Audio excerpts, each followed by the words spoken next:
This is Dr. Phil Chavez. It's always a powerful moment and a special opportunity to be here at St. Peter's Square, right here in Vatican City. Of course, this square is not only a gateway to the Vatican, but also the church at large, and of course the tremendous St. Peter's Basilica behind me. Elliptical in shape, it has an immense ancient Egyptian model obelisk right in the center.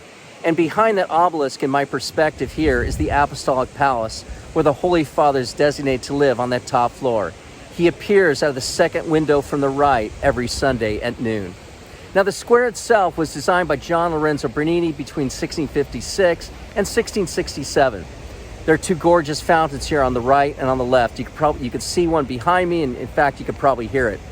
But widest in scope is this immense colonnade by Bernini, depicting, as it were, open arms welcoming all into the world, into the church.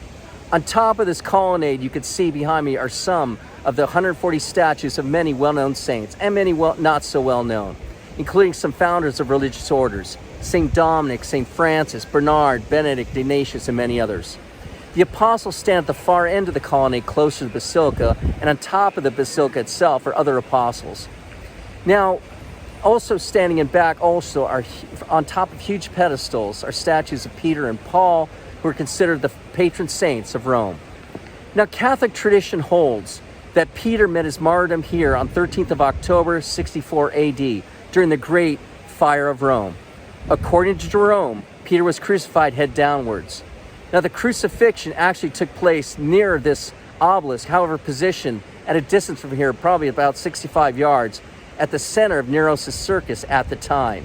That circus being juxtaposed diagonally to this square.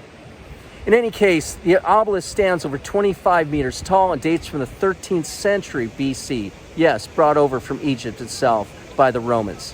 Tacitus wrote this great obelisk would speak of great testimony to the great number of Christians that died by execution in Nero's circus. They were crucified, burned alive, or tortured and torn to pieces by wild animals.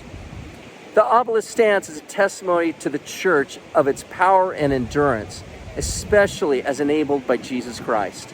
Once dedicated to divine emperors Augustus and Tiberius, now this obelisk stands to honor the true King of Kings. And on this obelisk in the front, with the church in the back, stands this Latin inscription: Ecce crux Domini, fugite partis adversae, vicit leo de tribo Juda.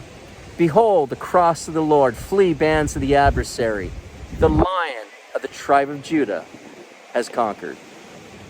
God be with you.